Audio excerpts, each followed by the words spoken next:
Voice of aboriginal channel को subscribe करो, like करो, कमेंट और शेयर करो। हमारे ये जो बांसवाड़ा संभाग है, उस संभाग का भारत आदिवासी पार्टी के बैनर पर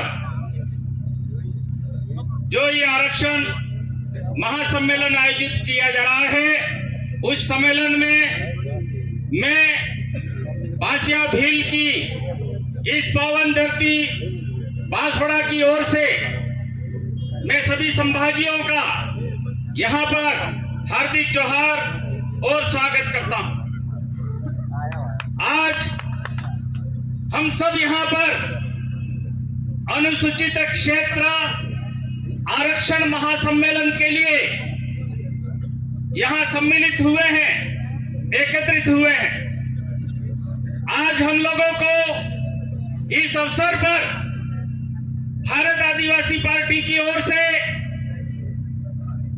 बांसवाड़ा डूंगरपुर जो हमारी लोकसभा क्षेत्र है, उस क्षेत्र से हमारे आदिवासी समाज की ओर से भारत आदिवासी पार्टी की ओर से जो लोकसभा उम्मीदवार तय किए गए हैं, आप सबके, हम सबके लाडले राजस्थान विधानसभा में 5 वर्ष तक आदिवासियों के संवैधानिक अधिकारों की पैरवी करने वाले विधायक राजकुमार जी रोहत का मैं बांसवाड़ा डूंगरपुर लोकसभा के भारत आदिवासी पार्टी के उम्मीदवार के रूप में यहां पर हार्दिक स्वागत करता हूं।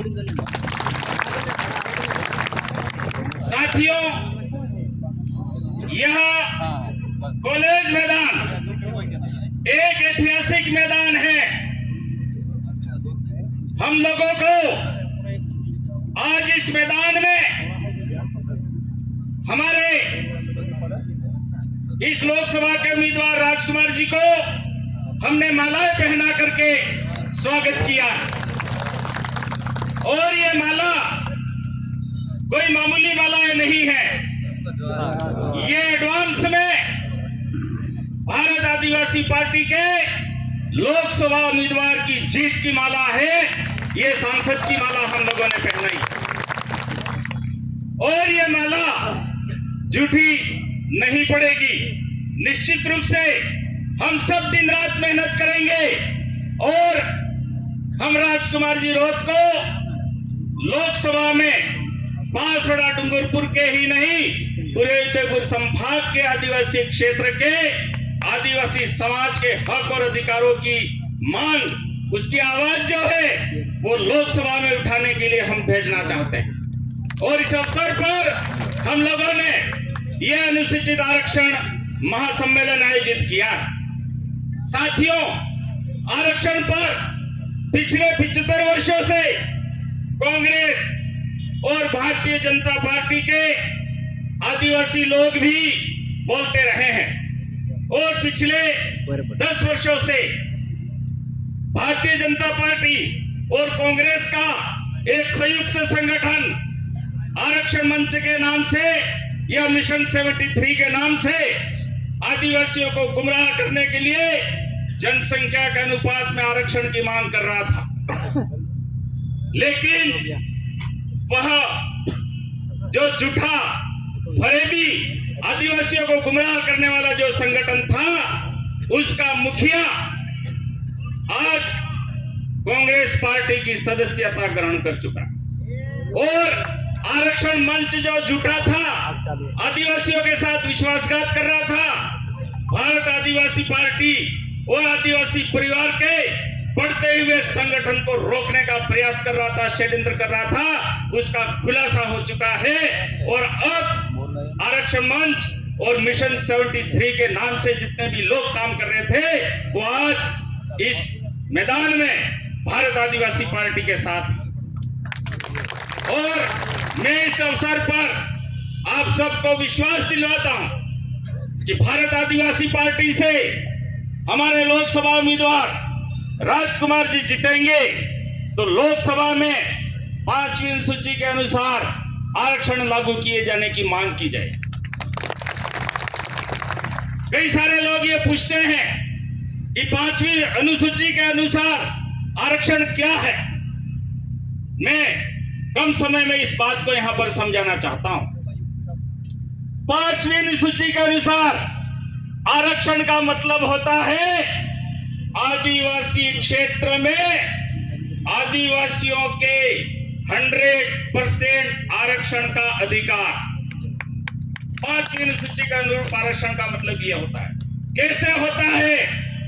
क्योंकि 5वीं अनुसूची क्षेत्र में आर्टिकल 244(1) के पैरा 5 में लागू विधि के अनुसार आदिवासी क्षेत्र में आदिवासियों को छोड़ करके किसी और के लिए किसी भी प्रकार के कोई भी विशेष प्रावधान नहीं किए जा सकते हैं। ये विधि विभाग की टिप्पणी से जाहिर किया हो चुका है 2013 में।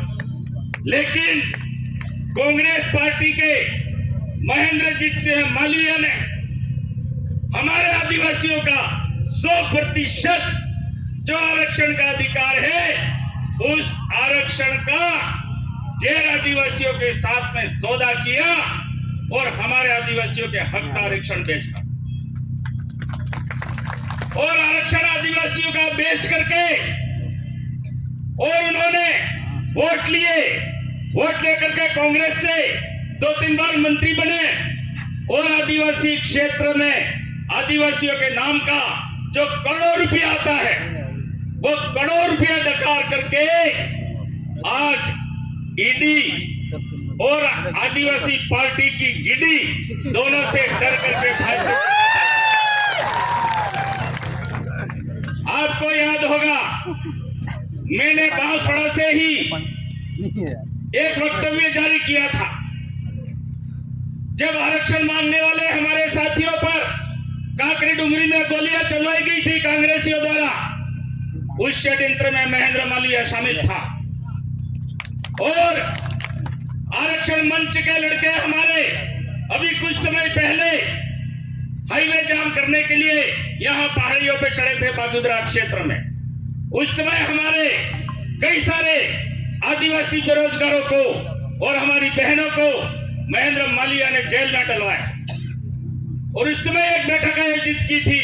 उस समय मैंने श्राप दिया था कि आदिवासियों के हक और अधिकार को आरक्षण को बेचने वाला महेंद्र मालवीय तू किसी भी हालत में विधानसभा का चुनाव नहीं जीत सकता है।